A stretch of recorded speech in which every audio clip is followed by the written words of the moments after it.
Guys, today I will show you how to cook that chorizo egg. Chorizo and egg. Very delicious po. This is chorizo and egg. So these two ingredients is so simple. You have already complete protein. Egg is already complete protein plus the chorizo. Pork chorizo. So this is a good combination of tortilla. This kind of chorizo. So dear Heavenly Father, we thank you for this wonderful day. Thank you for this opportunity. I share this to my subscriber, to my friends, to the world, that to be nourishment to our body and to the people, whoever want to imitate this. Father God, bless us in Jesus' name. Amen. So I will show you how I make this one. It's very quick and easy. Kung kayo ay nagmamadali, if you are in a hurry, this is already good. Good. Ganito siya. Para siyang napakasarap niya guys. Hindi ko ito nakain sa Pilipinas. Ito ay pagkain na mga Mexican, Spanish, whatever.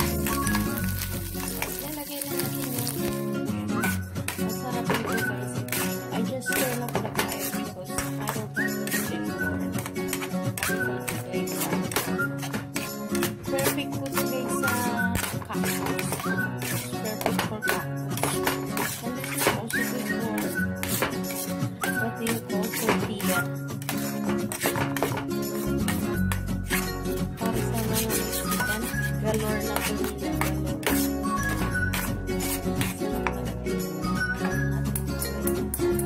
Kailangan natin siyang lutuin ng maigi kasi hindi pa siya luto. Not fit cook the egg.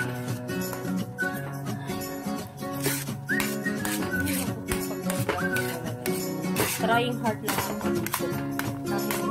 Isa lang kamay ko na gumagana pero okay lang. Wala naman imposible sa mga bagay pag gusto, hindi ba? Ganyan talaga yan. I feel successful here in my YouTube channel. Kahit hindi pamilya ng subscriber ko. It's gonna work.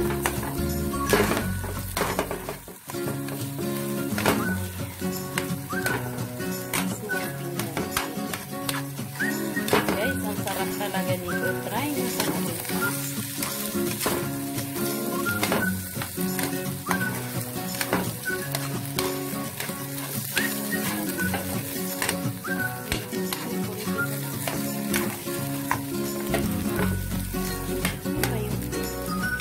Curcumin.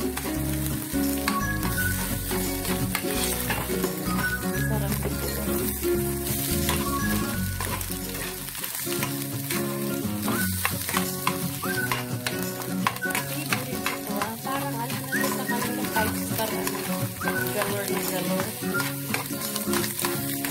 Wow.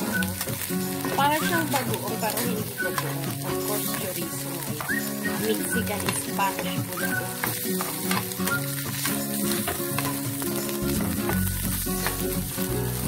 Favorite ito ng mother-in-law.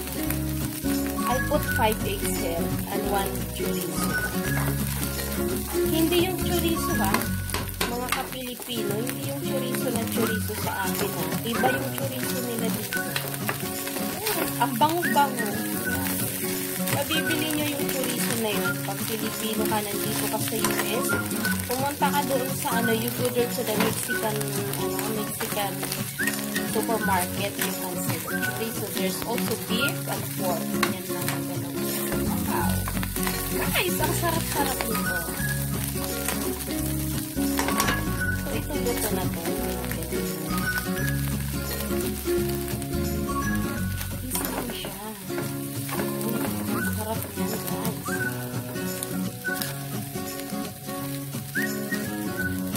Sarap talaga nito. Guys, ganito yan. Ang sarap, maanghang pala. Sobrang anghang. Hindi ito pwede sa bata. Favorite pa naman ko ng anak ko. Anak ko 5 years old. Guys, look at that. Guys, kung hindi ka pa nakasubscribe dito sa channel ko, pakisubscribe naman. Please subscribe. Watch full, okay? Like and share. Thank you guys. I love you all. Guys, ganyan yan.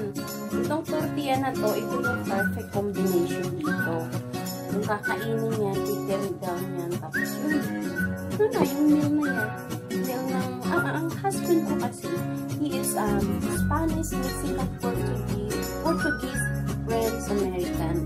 Kaya marami siya mga pagkain na gusto. Pero ako talaga, I-prefer pero nowadays, natututunan ko na kumain ng mga pagkain na kinakain.